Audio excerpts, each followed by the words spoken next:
여러분, 요한복음 6장 보리떡 5개 고기 2마리 가지고 5천 명이 먹고 12광주리가 남았던 이 사건이 기록되어 있는 장이었습니다.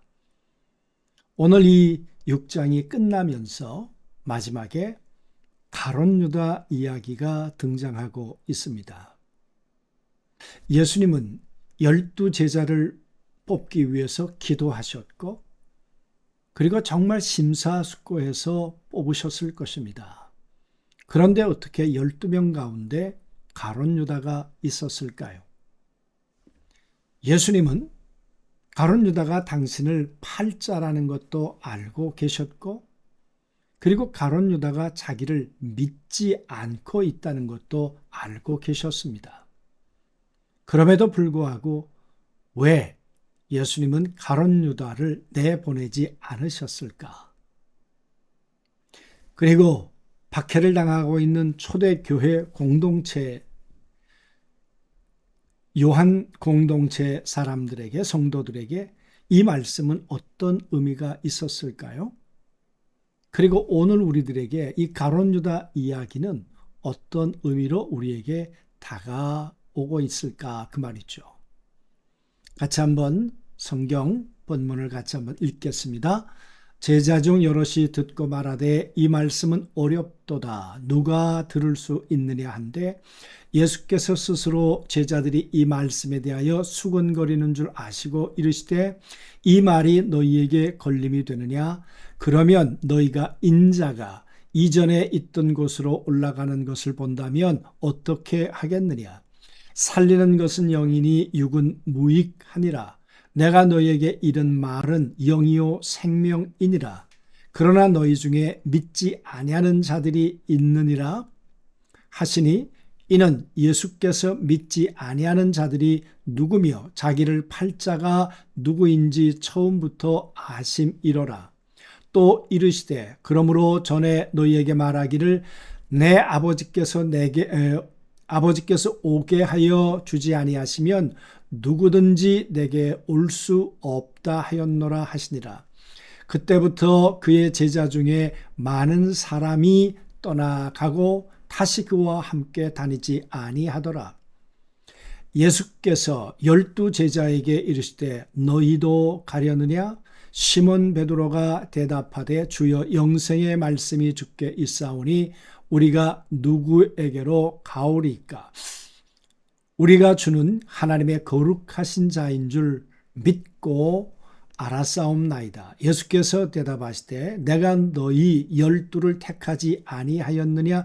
그러나 너희 중에 한 사람은 마귀니라 하시니 이 말씀은 가롯 시몬의 아들 유다를 가르키심이라. 그는 12 중에 하나로 예수를 팔자로라.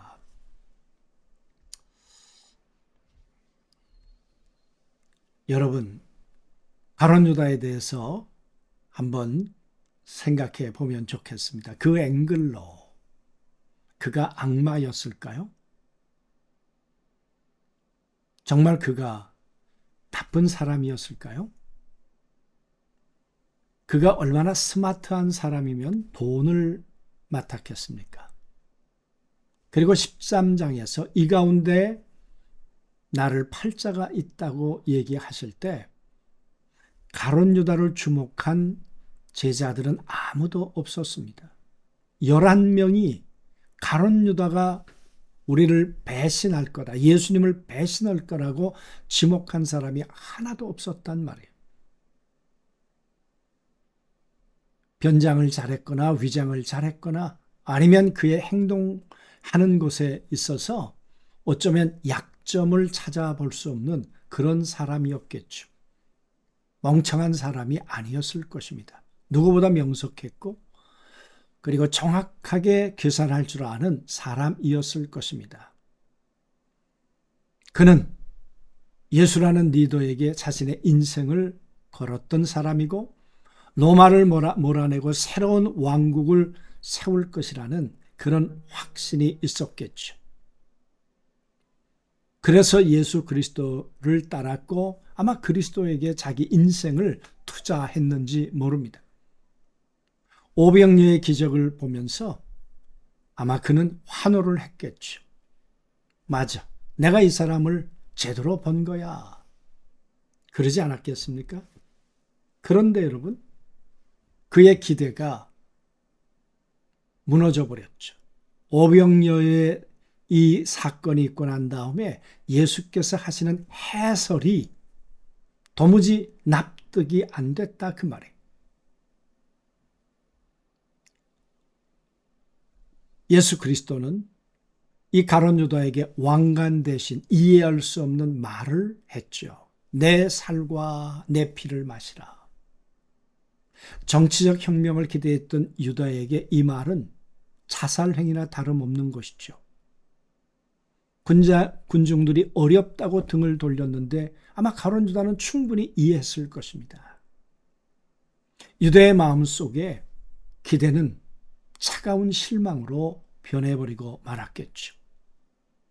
그리고 그 자리를 뜨지는 않았지만 마음속에는 이미 나는 실패했다. 예수 그리스도에게 내 삶을 걸었다는 것이 실패였다. 아마 그런 생각을 했을 수도 있었겠죠. 여러분, 우리 한번 생각해 보자고요.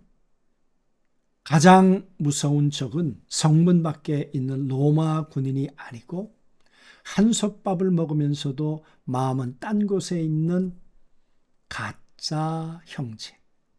그것이 초대교회가 겪은 가장 공포 아니었겠습니까?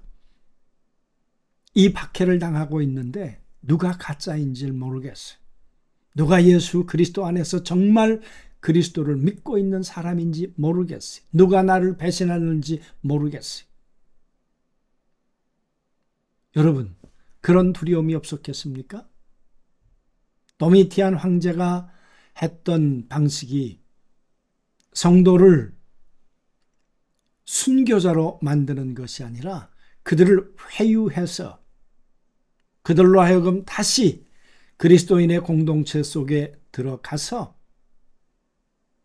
내가 예수 그리스도를 믿었다는 것이 이것이 잘못된 판단이었다는 그런 메시지를 가지고 그들을 회유하려고 했던 것 아닙니까? 그런 내부의 적이, 그런 사람들이 없었겠는가 그 말이에요. 외부의 박해를 위해서는 단단하게, 박해가 우리를 단단하게 만들 수 있겠지만 내부의 위선은 우리를 무너뜨리는 거겠죠. 유다는 여전히 제자의 자리에 앉아 있었지만 그는 이미 변질된 제자였다 그 말이에요. 오염시키고 있는 제자일 수 있었다 그 말이에요. 여러분, 현대판 가룟 유다는 없을까요? 오늘날 유다는 30냥을 은 30을 탐하는 모습으로 오지 않을 수 있습니다. 종교라는 껍데기를 쓴 우리 곁에 혹 우리 안에 있을 수 있지요. 내가 그 모습일 수도 있고요. 내가 이만큼 봉사했으니 당신은 내게 성공을 주셔야 되는 것 아닙니까? 그런 거래를 하고 있을 수도 있지요. 예배당에 몸은 있지만 마음은 세상의 계산기로 바쁜 사람, 진리의 말씀이 나를 깨트리는 것을 거부하고 오직 위로와 유익만을 취하려는 태도, 그러면서 내 공동체 안에서는 위선의 모습으로 앉아 있을 수 있다 그 말이야. 그것이 바로 현대판 가룟 유다의 얼굴일 것입니다. 오늘 교회 안에 이런 가룟 유다는 없을까? 나는 누구일까? 예수님은 배신을 몰랐던 것이 아닙니다. 알고도 견디셨죠. 너희 중에 한 사람은 마귀니라. 이것은 저주가 아니었습니다. 실망감에 잠식되어가는 제자를 향한 마지막 간절한 경고일 수 있었겠죠. 유다야, 지금 내 실망감을 틈타 어둠이 너를 삼키려 한다. 제발 그 가면을 벗고 돌아와다오. 진정한 사랑은 배신자를 즉시 해고하는 것이 아니라 스스로 가면을 벗을 기회를 주는 것이죠. 요한복음 13장 말씀에 보면 예수께서 이제는 이 세상을 떠날 때가 가까워 오셨죠. 금요일 날 돌아가실 텐데 목요일 날 말씀이셨으니까요. 그렇게 기록되어 있습니다. 자기 사람들을 사랑하시는데 끝까지 사랑하시느니라. 여러분, 가룟 유다는 배제되어 있었을까요? 아니었을 거예요. 그러나 가룟 유다의 마음속에 사단이 예수를 팔 생각을 넣으니라. 예수님이 아셨음에도 불구하고 예수님은 베드로와 똑같이 발을 닦아 주셨습니다. 뿐만 아니라 마지막 만찬을 떡을 떼고 포도주를 마실 때도 가룟 유다에게 주셨습니다. 이 가운데 날 팔자가 있다. 여러분, 누구도 가룟 유다로 지목하지 않았단 말이에요. 예수님은 알고 계셨습니다. 예수님이 떡을 주었을 때 그걸 받아가지고 그는 밖으로 뛰쳐나갔다. 그렇게 기록되어 있었습니다. 끝까지 예수님은 품으려고 하셨겠죠. 그러나 예수님 안이 아니라 밖에 있었던 사람이지요. 주님 말씀하십니다. 많은 제자들이 떠나갔다 그랬습니다. 무리, 제자 떠나갔습니다. 수많은 군중들이 떠난 뒤에 예수님은 남은 12명에게도 물었죠. 그분은 제발 남아달라고 애원하지 않으셨고 신앙은 인질극이 아니기 때문에 그렇단 말이죠. 이 질문은 우리에게도 유효하시겠죠. 너의 야망과 기대가 충족되지 않아도 너의 이해를 넘어서는 이 길을 선택하겠느냐? 너희도 가려느냐? 가려면 가고 싶으면 가라, 그 말 아니겠습니까? 오늘 여러분과 제게 이 말씀을 하신다면 뭐라고 답하실 건가 말이죠. 유다는 왜 실패했을까요? 베드로는 왜 남겠다고 결정했을까요? 예수님이 이렇게 말씀하십니다. 살리는 것은 영이니 육은 무익하니라. 이 말도 참 어려운 말이죠. 여러분, 저는 대구 통합병원에서 6개월 동안 투병 생활을 한 적이 있습니다. 많은 분들이 전도를 하면서 십자가에 달린 예수가 나의 죄를 용서하신다고 하셨어요.